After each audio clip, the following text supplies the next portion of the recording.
Sir పార్టీకి వ్యతిరేకంగా sir ఇప్పుడు మీరు మాట్లాడేది పార్టీకి వ్యతిరేకంగా సార్ మాట్లాడేది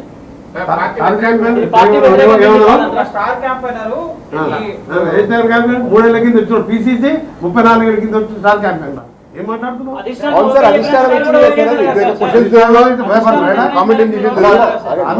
తప్పు ఏదికైనా రెస్పెక్ట్ చేయాలి. కాదు ఏం మాట్లాడుతున్నారు? స్టార్ క్యాంపెయినర్ నాకు చెప్పి డేట్ పెట్టినా నేను ఇంత క్లియర్ చెప్పినా చెప్పి లోకల్ ఎంపీకి చెప్పకుండా డేట్ పెట్టు తప్పు. లోకల్ ఎంపీకి చెప్పకుండా టీఆర్ఎస్ జాయిన్ చేసుకుని తప్పు. ఇవాళ దాసోత్సవం ఎందుకు పోతున్నావు? పార్టీ ఎందుకు మారుతున్నావు? తప్పకుండా తెలియకుండా మల్లికార్జున నేను ఇంట్లో ఉంటా మల్లికార్జున దగ్గర టీఆర్ఎస్ జాయిన్ చేసుకుంటాం. నా ఊరు నగరికల్లు, నా సొంతం, నేను పుట్టిన ఊరు నగరికల్లు అంటే మా అమ్మ వాళ్ళ ఊరు, దాని పక్కకు మా ఊరు. టీఆర్ఎస్ జాయిన్ చేసుకోవచ్చా నాకు చెప్పకుండా? నేను చెప్తా రానా? వస్తానా రానా? తర్వాత చెప్పాలన్నా వద్దా? అసలు డేట్ ఫిక్స్ చేసేటప్పుడు నా పార్లమెంట్లో చెప్పాలన్నా వద్దా? మరి ఇవన్నీ మీరు ప్రశ్నించాలి. ఫస్ట్ ఆయన క్వశ్చన్లు వేసి మొత్తం తప్పు చేసి పాత కాంగ్రెస్ నిలగొడుతున్నావు.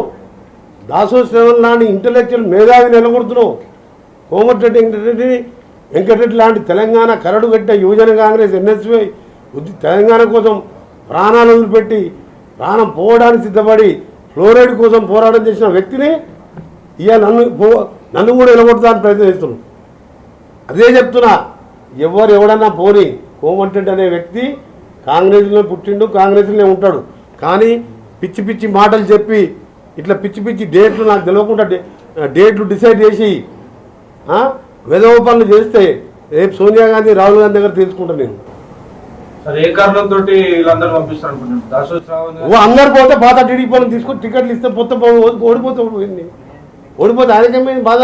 34 ఏళ్ళకి మోసినాం. ఈ రక్తం కాదు, ఆస్తులు కరగబెట్టుకున్నాం. కాంగ్రెస్ మంత్రి పోయింది. ఆ రోజు రాజశేఖర రెడ్డి చనిపోయి ఏడుస్తుంటే ఆయనేమో పావురాల గుట్టంలో పాపాలు చేసిడు, పాపం అయిపోయింది అన్నాడు. అంటే మాకు కూడా ఏముంది ఎత్తునున్నది.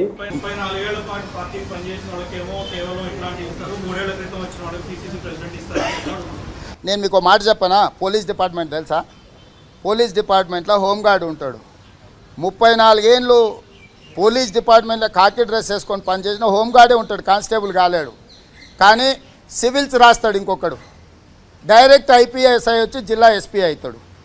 ఆ హోంగార్డు 35 ఏళ్ళ నుంచి ఎస్పీ ఆఫీస్ కాడ నేనే ఉన్నాను, నువ్వెట్లయితావు ఎస్పీవి, నువ్వు కుర్చీలో కూర్చోనిక లేదు, నేను పోయి ఆ కుర్చీలో కూర్చుంటా అంటే కూర్చొనిస్తారా? ఎవరి అర్హతను ఎవరి యొక్క పనితనాన్ని బట్టి హోదా కల్పిస్తారు. మీ దగ్గర కూడా ఊర్లో ఉన్న స్ట్రింగర్ కూడా బ్యూరో చీఫ్ అవుతాడు ఒక పీరియడ్లో. ఒక అతను అక్కడ నియోజకవర్గ స్థాయి రిపోర్టర్గా ఉంటే పరిస్థితులు బాగా లేకపోతే తీసేస్తే మండలంలో 4 గ్రామాలకు రిపోర్ట్ చేసే వాళ్ళు అవుతారు. కాబట్టి ఇది ఎవరికి ఏమి ఇచ్చిండ్రు? పోని ఈ సూత్రం వర్తిస్తే, ఈ సూత్రాన్ని బీజేపీలో ఒకవేళ అవును అంటే వెంకయ్య నాయుడు గారు జాతీయ అధ్యక్షుడిగా ఉన్నప్పుడు నరేంద్ర మోడీ గారు ఎక్కడుండే, అమిత్ షా గారు ఎక్కడుండే, అద్వానీ గారు, మురళీ మనోహర్ జోషి గారు ఏ హోదాలలో వాళ్ళు ఉండ్రి, నిర్మలా సీతారామన్ గారు ఉన్నప్పుడు సుష్మా స్వరాజ్ గారు ఏ హోదాలో ఉండే. మరి ప్రభుత్వం వచ్చినప్పుడు మురళీ మనోహర్ జోషి గారు, అద్వానీ గారు, సుష్మా స్వరాజ్ గారు, వెంకయ్య నాయుడు గారు ఈరోజు ఎక్కడున్నారు? అంటే రాజకీయాలలో పరిస్థితులు అక్కడ ఉన్న సందర్భాన్ని బట్టి వాళ్ళంతెందుకు. ఇప్పుడు మిత్రుడు బండి సంజయ్ గారు అధ్యక్షుడైండు, కరెక్ట్ 2018లో ఎక్కడుండే, ఏముండే బండి సంజయ్ గారు, ఇవాళ ఏమైండు? సో రాజకీయాలల్లా ఒకడు అదృష్టాన్ని ఒకడు గుంజుకోలేడు, ఒకడు అదృష్టాన్ని ఒకటి చెడగొట్టలేడు. చెడగొట్టాలనుకున్నాడు బాగుపడ్డాడు కూడా లేదు. ఆ సినిమాలో ఏదో రజనీకాంత్ చెప్పిన డైలాగ్ ఉంది కదా. కాబట్టి వాళ్ళ ఇష్టం. నేను ముందైనా ఇప్పుడైనా చెప్పేది ఒకటి, ఎవరైనా మిత్రులు క్షణికావేశానికి లోనే ఆత్మహత్య చేసుకోవాలనుకున్నప్పుడు మనం కౌన్సిలింగ్ ఇస్తాం. అదే ఇట్లా కాదు, మంచిది కాదు, చెడ్డది కాదు, వద్దురా నాయన, బాగుండు, బతుకుండు, మంచి రోజులు వస్తాయి. లేదు నేను దుంకి చచ్చిపోతా అంటే నిత్యం కాపలా ఉండలేం కదా. కాబట్టి ఎవరు ఏం మాట్లాడినా ఇప్పటి వరకు ఎంతమంది చేరిండ్రు, ఎంతమంది పోయినరో లెక్క తీయండి. గతంలో ఎంతమంది పోయినరు, ఏమైందో లెక్క తీయండి. నేను వచ్చిన తర్వాత చేరికలు చేరిన దాంట్లో ఏ స్థాయిలో ఉన్న వాళ్ళు ఎవరెవరు చేరిండ్రు, ఎంతమంది చేరిండ్రు, ఎన్ని కార్యక్రమాలు తీసుకున్నాం, ఎన్ని ప్రజా సమస్యల మీద పోరాటం చేసినాం. ఒక సంవత్సరాన్ని మొత్తం పాత్రికేయ మిత్రులుగా మీకు ఓపెన్గా నేను ఆఫర్ ఇస్తున్నా. నేను జూలై 7, 2021 నాడు ఛార్జ్ తీసుకున్నా.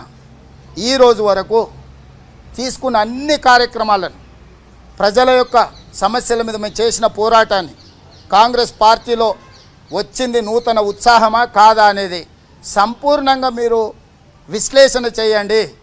సరే, ఎవరైనా పడనోళ్ళు ఏం మాట్లాడతారు, అట్లనే ఉంటుంది. ప్లస్ అవతలకు పోయేటప్పుడు వాళ్ళు చెప్పింది వినాల్సిందే కదా. అందులోకి పోయిన తర్వాత వీళ్ళు ఎక్కడుంటారో ఎత్తుకుదాము. ఎందుకు 3 నెలలు 4 నెలలు, అంతకంటే పెద్ద తొందరే ఉన్నది. 3-4 నెలల తర్వాత మళ్ళీ మీరే చూస్తారు కదా. హాయ్ ఫ్రెండ్స్, మా టుడే టుమారో యూట్యూబ్ ఛానల్ చూస్తున్నందుకు చాలా థ్యాంక్స్. మరిన్ని లేటెస్ట్ వీడియోస్ కోసం వెంటనే సబ్స్క్రైబ్ చేయండి. అలాగే ఈ బెల్ ని కూడా రింగ్ చేసేయండి. మా నోటిఫికేషన్స్ అన్ని మీ మొబైల్లో వస్తాయి. అలాగే మా వీడియోస్ మీకు నచ్చితే లైక్ చేయండి, షేర్ చేయండి, నచ్చకపోతే కామెంట్ చేయండి.